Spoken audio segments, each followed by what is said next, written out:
They had dreamed of this day, hoped for it, but even now, many can hardly believe it has finally come. In Hostages Square, where families and supporters gathered to plead for an end to the war and the safe return of the captives, there's now music, dancing, and tears of joy. For Danny Moran, whose son Omri was kidnapped from Kibbutz Nahal Oz, it is a moment of overwhelming relief. I feel a heavenly sense of joy and overwhelmed with emotion. There's no greater joy than this. It's been like waiting 9 months for a baby in pregnancy, and instead, I've been waiting for my child for 2 years. I feel ecstatic. But for other families who are waiting for the return of the bodies of their loved ones, it is a time of subdued celebration, joy tempered by grief and the weight of loss.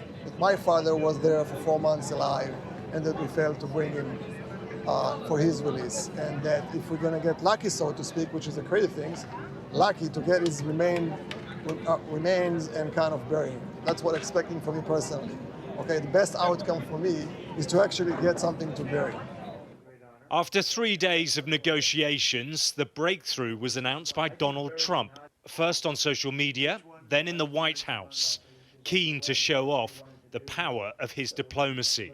Last night we reached a momentous breakthrough in the Middle East, something that people said was never going to be done. The whole world has come together for this. People that didn't get along, people that didn't like each other, neighboring countries that frankly didn't like each other, but now it's just this moment in time. This has been a turbulent few days. The talks in Egypt were tense at first, but eventually common ground was found. We are announcing that we have reached an agreement to end the war and aggression against our people and to implement a permanent ceasefire. This will involve the withdrawal of occupation forces, the entry of aid, the opening of the Rafah crossing in both directions, and the exchange of prisoners. The Gaza Strip has been pounded for the last 2 years.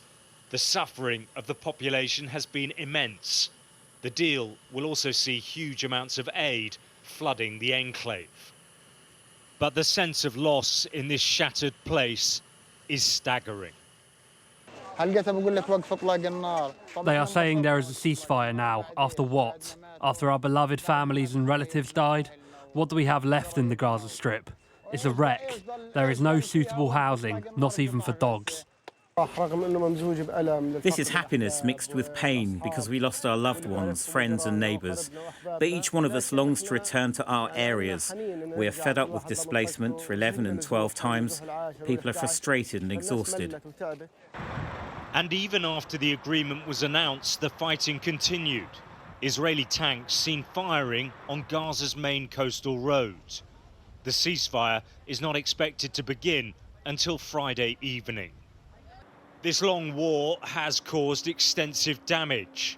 It's hard to think how this place can be rebuilt. By evening, Israel's Prime Minister convened his security cabinet to discuss the new deal in the face of opposition from far-right ministers. The truth is that Benjamin Netanyahu had no choice but to go along with the deal. It was pushed through by the force of one man, the US president.